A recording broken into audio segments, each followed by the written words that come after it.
ओम श्री परमात्मे नमः। मेरे चैनल धरोहर में आपका स्वागत है। इस समय मैं इस चैनल पर श्रीमद् भगवद गीता के अध्याय 16 की श्लोक 2 में जो कुछ दैवी संपदाओं का निरूपण किया गया है उस पर विचार कर रहा हूं। आज जिस दैवी संपदा पर विचार करेंगे, और कई दिए हुए हैं श्लोक 2 के अंदर, तो जिस दैवी संपदा पर आज विचार करेंगे उसको कहा गया है कर्मों में कर्तापन के अभिमान का त्याग। कर्मों में कर्तापन के अभिमान का त्याग अर्थात जो भी हम करते हैं उसमें हमारा कोई कर्तापन न हो, हमारा कर्तापने का हम त्याग करें, ऐसी अगर बात है तो यह दैवी संपदा है, ईश्वर कृपा से प्राप्त होती है और ईश्वर के मार्ग में एक बहुत महत्वपूर्ण जो है ये एक संपदा है जो हमें ईश्वर की ओर ले जाता है। अब ये एक बहुत ही महत्वपूर्ण दैवी संपदा है। जितने भी दैवी संपदाओं का निरूपण किया गया है उसमें इस दैवी संपदा के बारे में हम कह सकते हैं कि यह ज्ञानियों का ये जो है ये स्पष्ट जो है संकेत है कि उसने ज्ञान की अवस्था को प्राप्त कर लिया है, तब जब उसने कर्मों में कर्तापन के अभिमान को त्याग दिया है या कर्मों में कर्तापन का अभिमान बचा ही नहीं। जिस समय व्यक्ति का कर्मों में कर्तापन चला जाता है वह ज्ञान की अवस्था ही होती है। अब इसको समझना चाहिए कर्तापन क्या है और उसका अभिमान क्या है और वो कैसे जाएगा। इसको समझने के लिए कई रास्ते हैं। भक्ति योग भी है, बुद्धि योग भी है। आज मैं बुद्धि योग के मार्ग से इसको समझाने का प्रयास करता हूं। देखिए, श्रीमद् भगवद गीता में भगवान स्वयं कहते हैं कि ये सभी सृष्टि जो है ये मेरे द्वारा ही रचे गए हैं, तो भी मैं इनमें अकर्ता ही हूं, यानी कि मुझे इनके बनाने का मुझ में कोई अभिमान नहीं है। ये मेरी सत्ता से प्रकट होते हैं, इसके पीछे कोई मैं प्रयास नहीं करता या इस बात का मुझे कोई अभिमान नहीं है कि मैंने एक सृष्टि की रचना की है। कर्तापन का मतलब समझिए, एक व्यक्ति कोई डिग्री हासिल करता है, कोई बड़ा बिजनेस खड़ा करता है, खेती करता है, कारीगर है तो कोई अच्छी कोई वस्तु बनाता है, कोई किसी तरह की नौकरी करता है, कोई दुकान चलाता है, कोई मकान बना रहा है। तो इन सब लोगों को ऐसा लगता है कि उन्होंने इस काम को किया, उन्होंने अपने जीवन में ये उपलब्धि हासिल की। ये कर्तापन है। जब हम समझते हैं कि ये चीजें दरअसल किस तरह से हो रही हैं तो कर्तापन हमारा जाता रहता है। आप इस बात को समझिए कि संपूर्ण भूत यानी संपूर्ण जो प्राणी है इस संसार के अंदर, जिसमें मनुष्य भी एक है, वे सभी पंच महाभूतों के बने हुए हैं, 5 तत्वों के बने हुए हैं जिनको हम लोग पंच महाभूत कहते हैं। ये 5 तत्व कौन कौन से हैं? पृथ्वी, जल, अग्नि, वायु और आकाश। ये 5 तत्व हैं। इन 5 तत्वों से ही सभी प्राणी बने हुए हैं। किसी के अंदर में कुछ ज्यादा है, किसी के अंदर में कुछ कम है। किसी के अंदर में पृथ्वी का प्रवेश ज्यादा है, पृथ्वी की मात्रा ज्यादा है, किसी के अंदर में जल की मात्रा ज्यादा है, किसी के अंदर में अग्नि की मात्रा ज्यादा है, किसी के अंदर किसी की मात्रा कम है। परंतु सभी के सभी जो है इसी पंच तत्वों से बने हुए हैं। इसी कॉम्बिनेशन में, जिसको हम लोग परमुटेशन कॉम्बिनेशन कहते हैं, इसी परमुटेशन कॉम्बिनेशन से बने हुए हैं। इन्हीं 5 तत्वों के मेल से बने हुए हैं। कोई तत्व ज्यादा हो सकता है, कम हो सकता है, पर बने हुए ये 5 तत्वों के। और इन 5 तत्वों के अलावा उनके ऊपर जो व्यक्ति है गुणों का प्रभाव होता है। 3 प्रकार के गुण बताए गए, सत्य, रज, तम। सत्य से प्रकाश होता है, रज से कठोर कर्म होता है, और तम से, जिसको इनर्शिया कहते हैं, धीमापन, भारीपन, ढीलापन आदि आता है। सत्य, रज, तम के जो गुण है वो हरेक के अंदर विद्यमान है।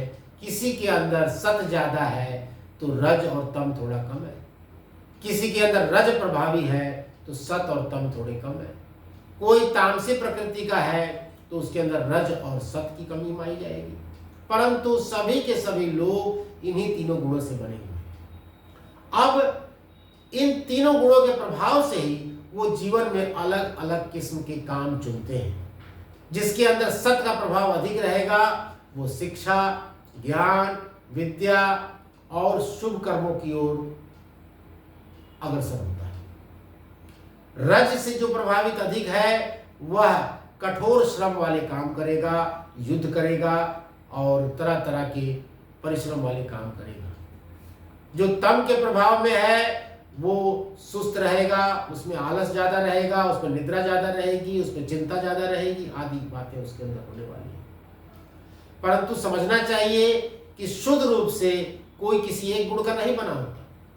तीनों गुण अलग अलग रेशियो में, अलग अलग अनुपात में हर एक के अंदर मौजूद है।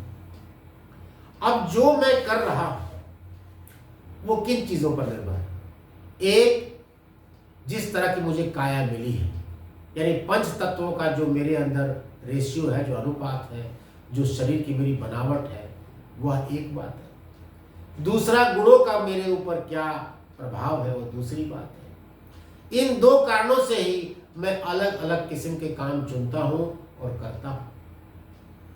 जिन परिस्थितियों में मैं पैदा हुआ हूं उन परिस्थितियों का भी बड़ा रोल है। अगर मैं एक मजबूर, गरीब, किसान के घर पैदा हुआ हूं तो मैं किसी अन्य तरह का काम करूंगा। मेरे पिता अगर डॉक्टर, इंजीनियर, आईएएस ऑफिसर है तो मुझे कुछ अलग किस्म के अवसर मिलेंगे।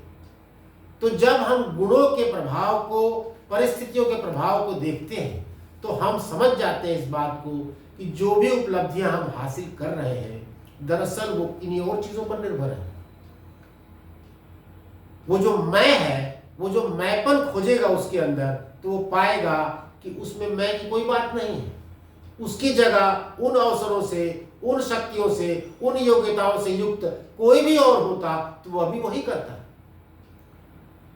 इसलिए जब हम अपने आप को तलाशते हैं, अपने भीतर देखते हैं, उस मैं को ढूंढने का प्रयास करते हैं जिसके बारे में हमारा ख्याल है कि इस मैं ने बड़ी उपलब्धियां हासिल की हैं, तो हम पाते हैं कि मैं नाम की भीतर कोई चीज ही नहीं मिलती। वह मैं हमारे मन और बुद्धि से उपजी हुई एक भाव मात्र है।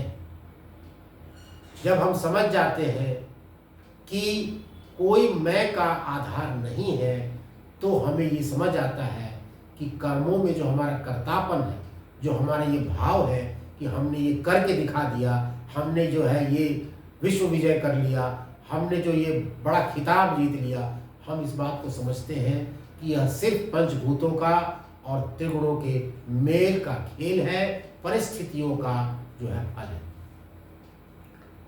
ये बात मानने की कोई आवश्यकता नहीं है कि अगर मेरी स्थिति में कोई और होता तो ये उपलब्धि हासिल नहीं करता।